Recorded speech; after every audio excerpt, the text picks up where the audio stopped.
안녕 친구들. 오늘 큐티를 함께할 3학년 3반 윤지연 선생님이야. 오늘 21일 큐티를 함께 시작하기 전에 같이 기도로 시작을 해볼까?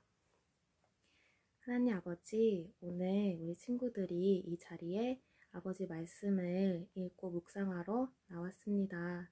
하나님께서 이 자리에 나온 친구들 모두 축복하여 주시고 주님 우리에게 지혜를 더하여 주셔서 아버지의 말씀을 듣고 우리의 신앙이 많이 성장할 수 있도록 인도해 주세요. 예수님 이름으로 기도드렸습니다. 아멘.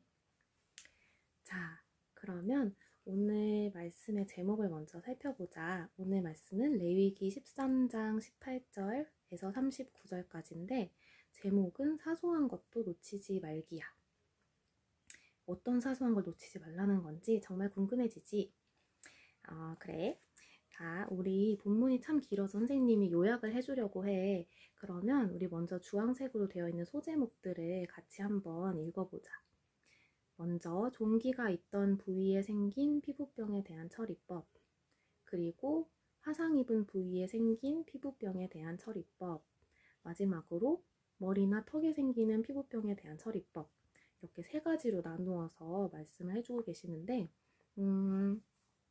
이 종기가 생긴 자리에 대한 처리, 그리고 화상 입은 부위, 그리고 머리나 턱에 생기는 피부병에 대한 처리법이 이제 공통적인 부분이 있어 선생님이 그것만 간략하게 설명을 해줄게.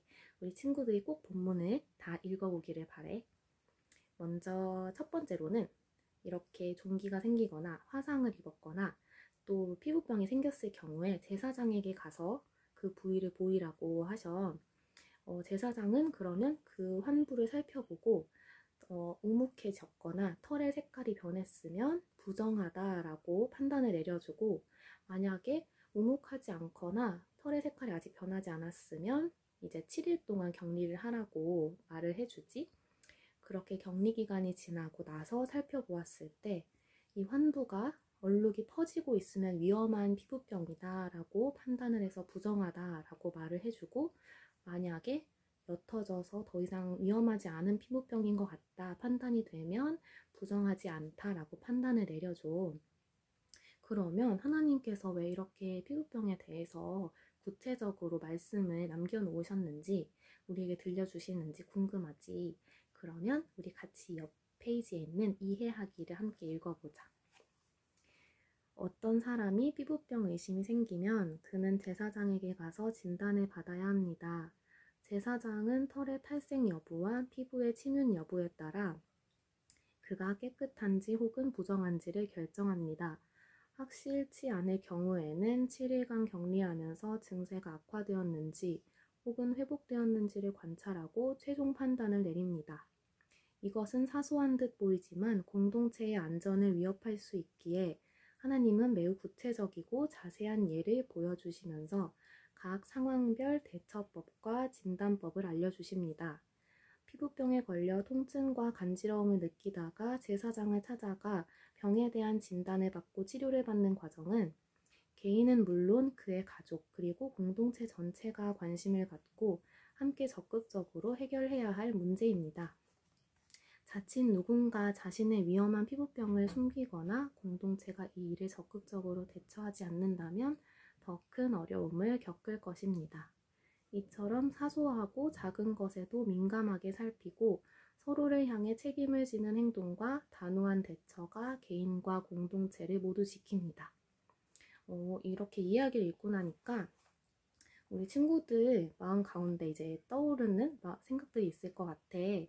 선생님은 너무나 조금 공감하는 친구들 많겠지만 이제 코로나, 지금 현재 우리가 겪고 있는 이 상황이 생각이 났어.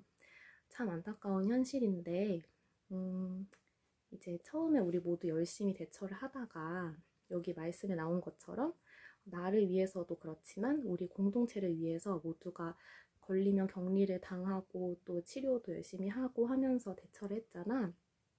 지금은 물론 너무 많이 퍼져버려서 손쓰기 참 어려운 상황이 됐지만 하나님께서 이렇게 그 2000년 전에도 이러한 상황들에 대해서 우리가 서로 간에 책임을 가지고 개인과 공동체 모두가 적극적으로 대처를 해야 된다. 그렇지 않으면 큰 어려움을 겪을 것이다. 라고 말씀을 하셨어.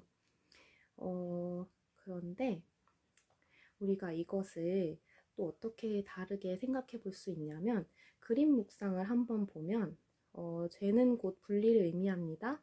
하지만 하나님께서는 분리의 두려움 속에서도 은혜 받을 기회를 베풀어 주십니다. 라고 써 있는데 왜 피부병 얘기하다 갑자기 죄에 대한 얘기가 나왔지? 라고 생각할 수도 있는데 선생님이 잠깐 설명을 해줄게. 그 이유는 우리가 이 피부병, 그러니까 위험한 피부병이지 이렇게 남들에게 해를 가할 수도 있는 피부병을 죄라고 한번 비유했다고 생각을 해보자. 그러면 이 죄라는 것은 정말 사람을 참 쉽게 넘어뜨리게 하고 또 전염되기도 쉽잖아. 그래서 죄가 한번 우리 공동체에 퍼지기 시작하면 걷잡을 수 없이 빠른 속도로 퍼지기 시작하기 때문에 그것이 시작할 때 이제 분리를 시켜서 우리 하나님의 공동체를 지켜야 한다라는 그런 의미로도 오늘 말씀을 생각할 수 있을 것 같아. 그런데 이렇게 죄로 인해서 우리가 만약에 하나님으로부터 공동체로부터 분리가 되었잖아. 그런데 거기서 끝이 아니라 자세히 보면 하나님께서 벽을 두드리고 계시지. 그래서 우리가 죄로 인해서 하나님께로부터 멀어지고 분리되었을 때도 하나님께서는 우리에게 은혜 받을 기회를 베풀어 주고 계신다. 그 기회를 항상 열어놓고 계신다라는 걸 우리가 잊지 않았으면 좋겠어. 그래서 오늘 크게 두 가지로 한번 정리해 볼 수 있을 것 같아. 첫 번째로는 우리가 우리에게 닥친 이 만약에 문제들을 책임감 있게 그리고 단호하게 대처를 해야 한다. 특히 죄의 문제에 있어서 그렇게 이해를 하면 좋겠고, 두 번째로는 그럼에도 불구하고 하나님께서는 죄로 인해 분리된 우리를 향해서 그 은혜의 문을 활짝 열어놓고 계신다. 그러니 두려워하지 말자. 라는 그러한 두 가지 교훈을 얻고 갔으면 좋겠습니다. 그러면 오늘도 기도로 함께 마칠게요. 하나님, 오늘 우리가 하나님께서 우리에게 알려주신 말씀을 읽고 또 묵상했습니다. 우리가 우리 공동체와 그리고 나를 지키기 위하여서 우리 가운데 있는 위험한 것들에 대해서 특히 죄의 문제에 대하여서 단호하게 대처할 수 있는 우리가 되게 하시고 또 하나님의 그 크신 은혜 또한 잊지 않는 우리가 되게 하여 주세요. 오늘 말씀을 잘 묵상하고 우리 삶에 적용시키게 도와주세요. 예수님 이름으로 기도드립니다. 아멘. 친구들, 그럼 우리 다음 주에도 또 다음 선생님과 함께 만나. 안녕.